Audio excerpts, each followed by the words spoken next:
Hello everyone, welcome to this video in part 2 of the Intro to Web and App Development series.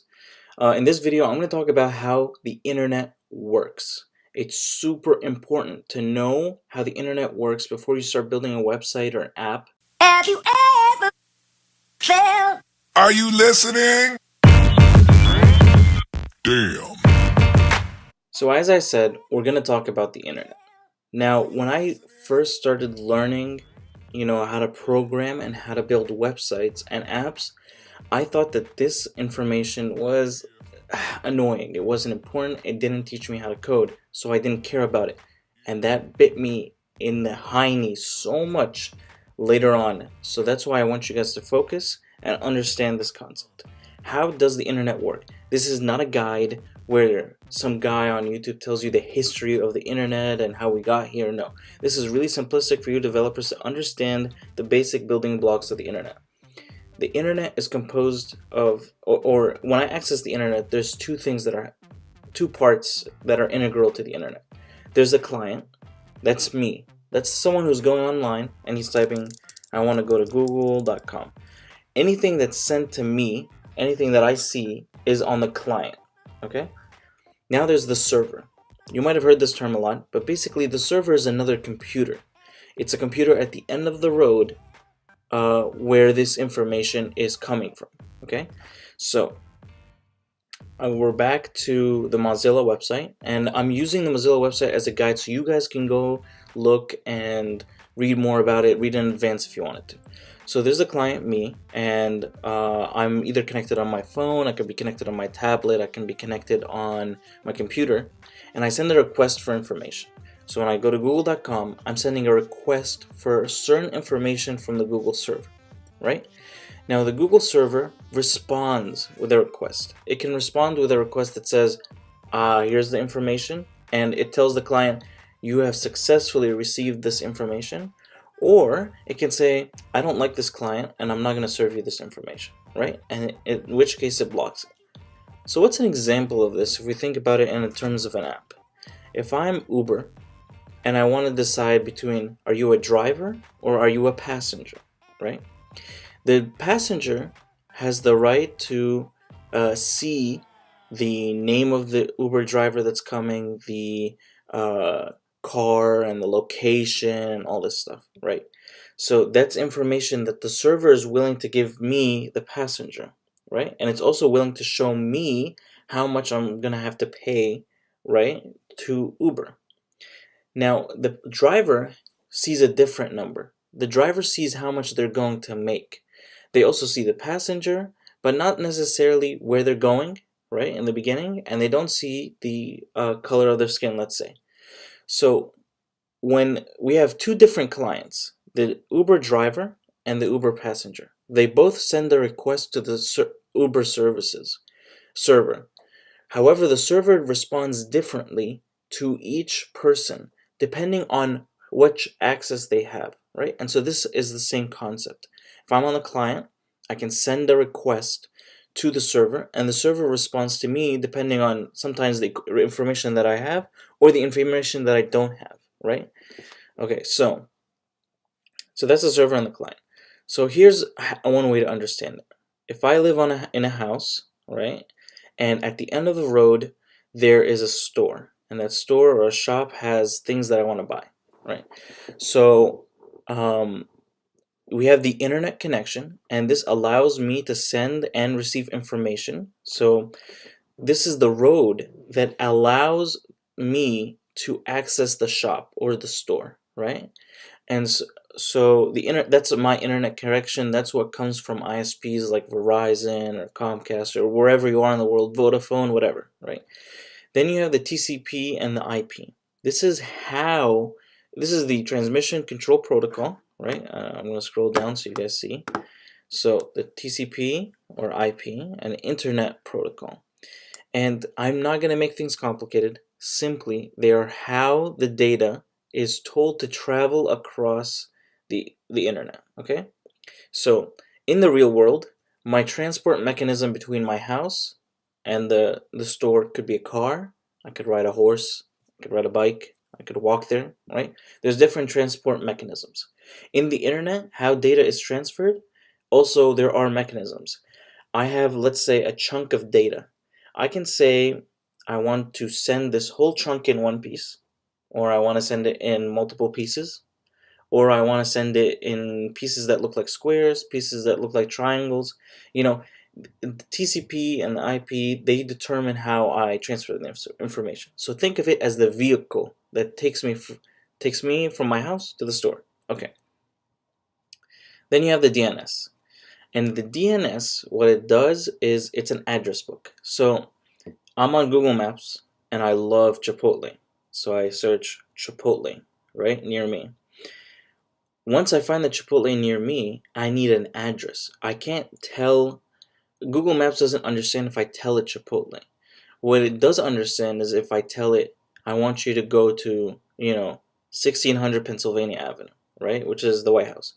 So it's in the same way, what the DNS says is, let's say I go to google.com, right? If I go to google.com, that's just a bunch of letters. How do I know where the google.com server is, right? I have to figure out where the google.com server is. And so to do that, the DNS takes that name and has a directory, a database, right? It says, okay, GOOL. Nope, that's not Google. GOOGLE. Oh yeah, that's Google. Okay, and what is the corresponding IP address? Oh, the corresponding IP address is 173.194.121.32. Okay, and so then it takes me to that information. If I just straight up search the IP address that Google has, I'll just go straight to the website, right? The DNS doesn't have to look up the website. So that's what DNS does.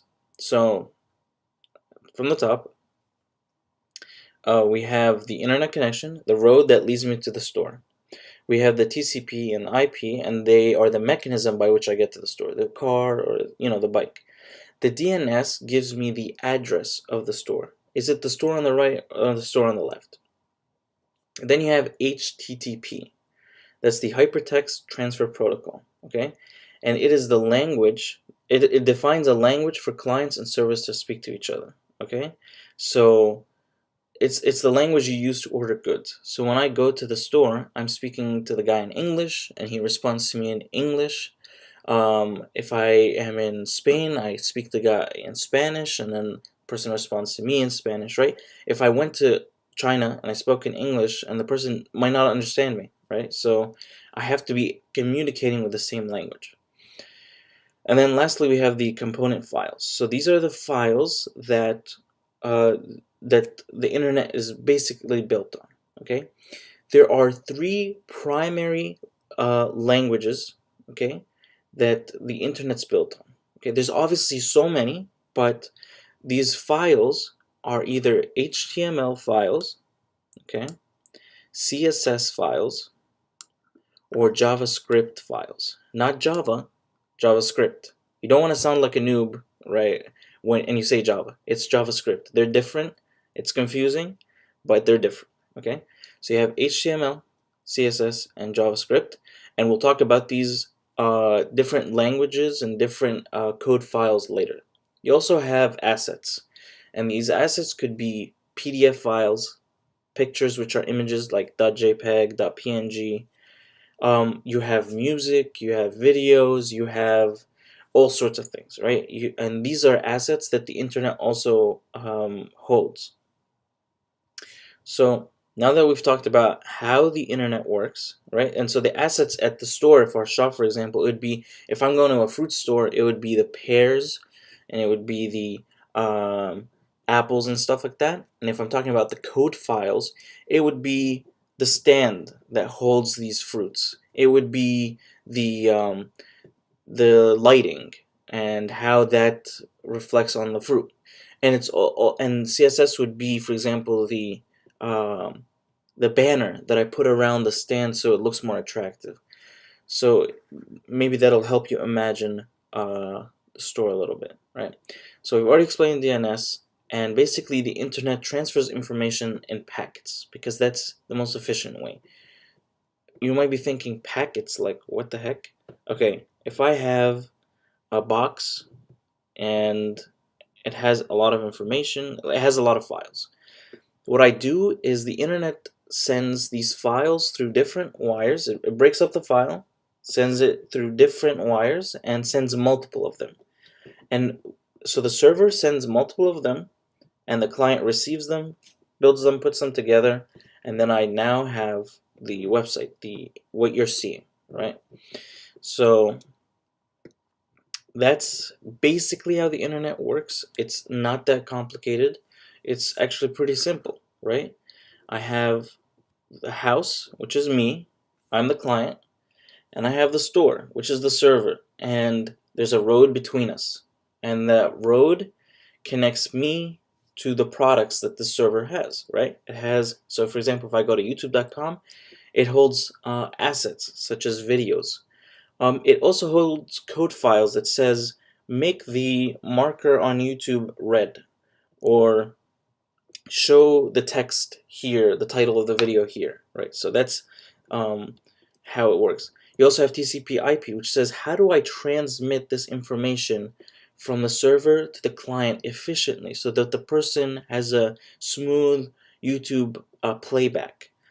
And DNS says, hey, when you look up youtube.com, I actually want you to go to the specific address of the server. I don't want, there's no such thing as youtube.com server. It's a bunch of servers, and they have these addresses, and I'm accessing their information.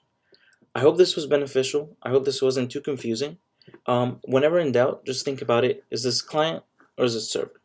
And later on in the future, we're going to see how this plays about. It comes into security, comes into play when we're talking about what's displayed, comes into display and when we're thinking about, if I want to run a really heavy task, do I run it on the server? Do I run it on the client? Do I, split jobs? All this sorts of stuff. So it's really important to understand visually, how the internet works. I hope this was helpful. In the next video, we're gonna dive in, and we're gonna start learning HTML, and we're gonna start learning about building websites. I hope this was beneficial. Thanks for watching, and see you in the next one.